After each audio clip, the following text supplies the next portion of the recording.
Hello guys, welcome to నవ్విఫై. ఈ రోజు మనం big boss day 1 to day 4 గురించి మాట్లాడుకుందాం. So this is like a review or mostly like a roast. So ఎవరైనా ఛానల్కి కొత్తగా వచ్చి ఉంటే please subscribe to our channel and also like and share the video. So initially day 1లో అయితే Emmanuel మీద చాలా కన్సర్న్ వచ్చింది.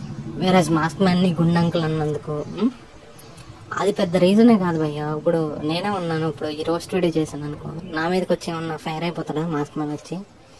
లేదా ఈ రోస్ట్ మేమర్స్ ట్రోలర్స్ అందరి మీద ఏమన్నా పెద్ద కంప్లైంట్లు పెడేసుకొని కాపీ స్ట్రైక్ వేస్తాడు? ఏంది మా ఇంతలా ఉన్నారు అసలు? ఏదో అతను పెద్ద తోపు అన్నట్టు చూపించుకోవడం తప్ప అక్కడైతే మొత్తం ఇమ్మెచ్యూరిటీగా అనిపిస్తుంది. ఎలా అయితే అగ్ని పరీక్షలో స్టార్టింగ్లో పోర్ట్రే చేసుకున్నాడో అలాగే ఉన్నాడు. అసలు వేస్ట్ లాగా నేను ఇంతే పెద్ద ఇంతే అంటే అసలు ఎవడో ఒప్పుకోడు. ఏమో టాప్ 5 అయితే వస్తాడని నేను ఎక్స్పెక్ట్ చేయట్లేదు. ఇనిషియల్గా అనుకున్నాను ఈయన టాప్ 5లో ఉండొచ్చు అనుకున్నాను.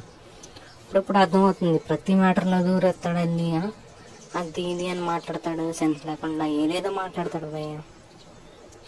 ఇంకా చెప్పుకోవాలంటే ఇమాన్యుయల్ పెట్టిందా కామెడీ, దానికోసం కామెడీ రీజన్తోనే అతను కుక్ విత్ జాతరత్నాలు షోస్ కానీ, స్టార్ మా షోస్ కానీ, ఈటీవీ జబర్దస్త్ కానీ చాలా బాగా కామెడీ చేస్తారు. ఆ రీజన్తోనే ఇమాన్యుయల్ని పెట్టారు.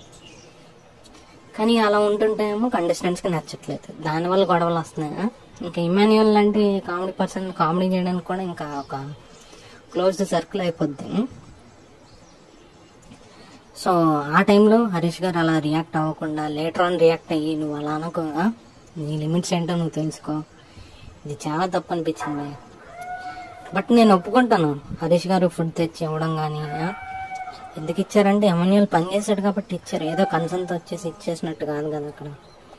బట్ మాస్క్ మ్యాన్ ఇస్తున్నప్పుడు ఫుడ్ ప్రతిసారి కూడా నాకు ఏదో ఈయన లోపల ఒకటి పెట్టుకొని బయట ఏదో ఉండాలి, మనం ఇలా బిహేవ్ చేయాలి, 10 మందికి కనిపిస్తున్నాం. ఎందుకంటే అగ్ని పరీక్షలో చెప్పాడు నేను చాలా రూడ్, నేను కొట్టడానికి కొట్టాడు, ఇలా ఇలా ఇలా యాక్ట్ చేస్తున్నాడు అంటే మొత్తం ఫేక్ అన్నట్టు అనిపిస్తుంది, ఏదో యాక్ట్ చేస్తున్నట్టుగా.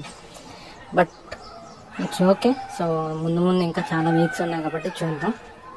But now coming to owners, Priya seems to be చాలా ఓవర్ యాక్టింగ్ అనిపిస్తుంది. ఎక్కడ ఏ గేమ్లో కనిపించట్లేదు, ఎక్కడ ఏ దాంట్లో కనిపించట్లేదు. ఎవరైనా డిస్కషన్ పెట్టి ఏమైనా గొడవ పడితే పెద్ద తోపు తురుములా వచ్చేసి ఏదో పెద్ద నేను సాల్వ్ చేసేస్తారు, రెండు మాటలు అనేసి వెళ్ళిపోతుంది. ఏదన్నా చిన్న గొడవలు వస్తే అప్పుడు వచ్చి ఏదో పెద్ద ఇంటరాక్ట్ అవుతుంది. కానీ ఎవరితో ఈ టెనెంట్స్తో ఎవరితో మాట్లాడాలి, ఇంటరాక్ట్ అవ్వాలన్నట్టుగా నాకు ఒక్క సీన్లో ఒక్క కట్లో కూడా కనిపించట్లేదు. సేమ్ రామరాంతుడి విషయంలో కూడా జరిగింది అదే. ఎప్పుడైతే శ్రీజ వచ్చి స్పూన్ ఇలా పెట్టుకుంటుందో అప్పుడే ప్రియా కూడా ఆ టైంకి అక్కడికి వచ్చింది. తను వద్దు, మళ్ళీ ముందు జరిగిన ఇష్యూస్ వల్ల మళ్ళీ బిగ్ బాస్ ఈ ఫుడ్ కూడా లాన్ పెట్టేయమంటాడు అన్న కారణం వల్ల తినొద్దు అన్నాడు మా. దానికోసం ప్రియా ఏమో శ్రీజ మ్యాటర్ పట్టుకొని తను ఇంక గొడవ స్టార్ట్ చేసింది. రాము నువ్వు అది కదా, ఓకే రాము గుర్తుపెట్టుకో, రాము ఎక్కడ చూపించాలో అక్కడ చూపిస్తాను. మ్యాటర్ తనది కాదు, అక్కడ విషయం తనది కాదు. అయినా కూడా తను సీరియస్ అయ్యి ఫైర్ అవ్వడం అసలు మొత్తం ఓవర్ యాక్టింగ్గానే ఉండదు, which is very very childish చెప్పాలంటే. అండ్ ఇన్ దిస్ వీడియో నేను ఇంతే చెప్పాలనుకుంటున్నాను. Then coming to the next part, that is mainly Sanjana గారు literally I thought she was stump. అందరు అంతలాగా యాంటీగా అవుతుంటే 14 మెంబర్స్ మొత్తం సైడ్ ఉంటే తిని మాత్రం ఒకే సైడ్. మెయిన్లీ ఆ టాయిలెటరీస్ ఇష్యూ దగ్గర ఆ షాంపూస్ ఇవి ఇట్ సైడ్ మెన్స్ బాత్రూంలో పెట్టడం, అది కానీ అవి తన పర్సనల్ కేర్, అవి తీసుకెళ్ళి ఆ బాత్రూంలో పెడితే అందరూ అక్కడే పెడతారని ఒక ఇష్యూ అయితే రైజ్ చేశారు. సో తను సర్లే నా వల్ల ఇష్యూ అవుతుందని తీసేద్దాం అన్నట్టుగా లేకుండా నేను ఇక్కడే పెడతాను, ఇవి నా అవసరం, నేను ఇంతే ఉంటాను, మా ఇంట్లో ఎలా ఉంటాను నేను అలాగ ఉంటానంటే అసలు ఎవరైనా ఒప్పుకుంటారు చెప్పండి? నేనే ఒప్పుకోను. సపోజ్ తనేమో చాలా చైల్డిష్గా డమ్గా బిహేవ్ చేస్తుంది, ఎసెన్షియల్స్ ఉండాలి అలాగేలాగా. ఇంకా అది సర్లే అయిపోయింది, ఏదో తనకి తెలియక కొత్తగా హౌస్కి వచ్చింది అనుకొని ఇంకా వదిలేసుకుంటే. సో నెక్స్ట్ డే వేరాజ్ house was erupted literally due to Sanjana గారు. ఎందుకంటే ఆకలి వేస్తుందని గుడ్డు దొంగతనం చేసి రాముకి ఏదో నవ్వుతో హింట్ ఇచ్చేసి చెప్పింది. బట్ రాము ఆ టైంలో బట్టలు ఉతకడం వల్ల ఆయనకి తెలియలేదు. అండ్ ఈ అంతా మ్యాటర్ మొత్తం కలిపి తనుజ మీద, బర్నీ గారి మీద పెట్టింది. ఎందుకంటే తనుజ అప్పుడు ఎగ్స్ కుక్ చేసేటప్పుడు ఒక ఎగ్ తీసుకొని ఏం చెప్పింది, నాకు 5 months బేబీ ఉంది, సో నేను తింటాను ప్లీజ్ అంటే ఆ కన్సర్న్తో తనది ఇచ్చింది.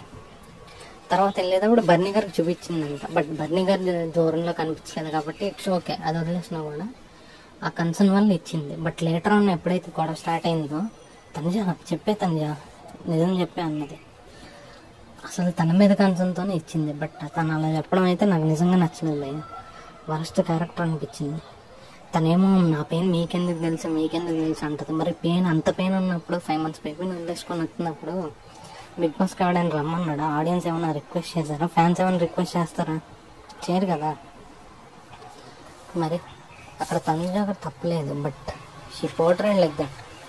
ఎంత వరస్ట్గా చేస్తుందంటే స్టార్టింగ్ డే నుంచి సంజన గారి వల్లే ఇంట్లో మొత్తం గొడవలు అన్నీ అన్నట్టుగా అయింది. ఇంకా సో కమింగ్ టు రీతు కూడా అసలు ఫేకెస్ట్ పర్సన్. ఏ పని చేయట్లేదు, ఏదేదో చేస్తాను. నేను ఎక్స్పెక్ట్ చేశాను రీతుని తీసుకున్నారంటే. ఫస్ట్ 3 daysలోనే తనుజ మీద మొత్తం ఏవేవో బ్యాడ్ కమెంట్స్ చేసి నీ మీద నాకు ఈ ఒపీనియన్ ఉంది. అసలు ఎందుకు మా పిల్లలాగా ఈ ఒపీనియనే ఉందండి, ఈ ఒపీనియనే ఉంది. అసలు మనసులో దాచుకోలేక ఇంకేమన్నాను అసలు. ఇంకా టీవర్లోకి వస్తే కమింగ్ టు సంజన డైరెక్ట్గా తన్ని పాయింట్అవుట్ చేసి సో ఇంకా డేఫర్లోకి వస్తే సంజన గారు ఇనిషియల్గా ఎపిసోడ్ స్టార్టింగ్లో అన్నారు అనమాట. సో మీరేమన్నా సిగరెట్స్ తీసుంటే సుమన్ శెట్టి గారు సిగరెట్స్ ఏమన్నా తీసుంటే మీరు ఇచ్చేయండి తనుజ, బర్నీ గారు చెప్పండి, ఏమైపోదు సార్ట్ అవుట్ చేసుకుందాం. అంటే తనకు తెలియనప్పుడు తనే కానీ తీసున్నా కూడా తను అలా తనుజ గారి మీద అలా పోర్ట్రేట్ చేయడం చాలా తప్పు అనమాట. ఫన్నీగా అయినా కూడా అది సీరియస్ ఇష్యూ అయిపోయి గొడవలు అక్కడి నుంచి తను స్టార్ట్ అయ్యేది. తనకు అది తెలియట్లేదు, ఏదో నేను ఫన్ చేయాలి, ఆడియన్స్కి అది ఫన్నీగా అనిపించింది కదా అక్కడ. ఇంకా లేటర్ ఆన్ సంజనాని మీ కన్ఫెషన్ రూమ్లోకి పిలిచి ఒక కెప్టెన్సీ టాస్క్ ఇచ్చారు. దాంట్లో హరీష్ని, డెమోన్ పవన్ని, ఎమాన్యువల్ని, సృష్టిని and she nominated her self for captaincy task.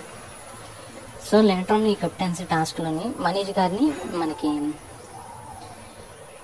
దీనికి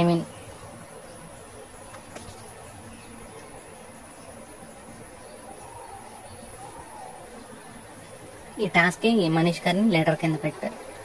సో మనీష్ గారు ఏంటంటే అసలు నాకే అనిపించింది లిటరల్లీ ఎమాన్యువల్తో గొడవ పడుతూ ఉన్నాడు. ఎమాన్యువల్ అన్నాడు మీరందరూ కామనర్స్కే సపోర్ట్ చేస్తున్నారు, అది నిజంగా అలాగనిపించింది భయ్. అతని రూల్లోని ఆ రెడ్ లైట్ దానికోసం స్పెసిఫిక్గా మెన్షన్ చేయలేదు. బట్ అతను ఎమాన్యువల్తో చేసింది అస్సలు నచ్చలేదు. అండ్ ఈ ఫాట్ లిటరల్లీ ఆయన తీసుకున్న ఒకే ఒక పాయింట్ కామనర్స్ని సపోర్ట్ చేస్తున్నారు, ఆ పాయింట్ తప్ప మిగతా పాయింట్స్ ఏమి పట్టించుకోవట్లేదు. అతను ఎంత వరస్ట్ అంటే నాకు అనిపించింది శ్రీజని సపోర్ట్ చేశాడు లిటరల్లీ. ఎందుకంటే సంజన గారు గెలిచారంటే అది శ్రీజ వల్లే. శ్రీజని సపోర్ట్ చేశాడు కాబట్టి ఆ రెడ్ సిగ్నల్ దీనివల్ల చాలా పెద్ద ఇష్యూ అయింది. అది కావాలంటే మీరు ఎపిసోడ్ లాస్ట్లోకి వెళ్ళి చూడొచ్చు. So this is what I felt. Sanjana గారు కెప్టెన్ అయ్యారు. సో ఈ వీడియో కోసం మళ్ళీ రేపు నేను వీడియో అప్లోడ్ చేస్తాను. So until then stay tune to our channel. Thank you.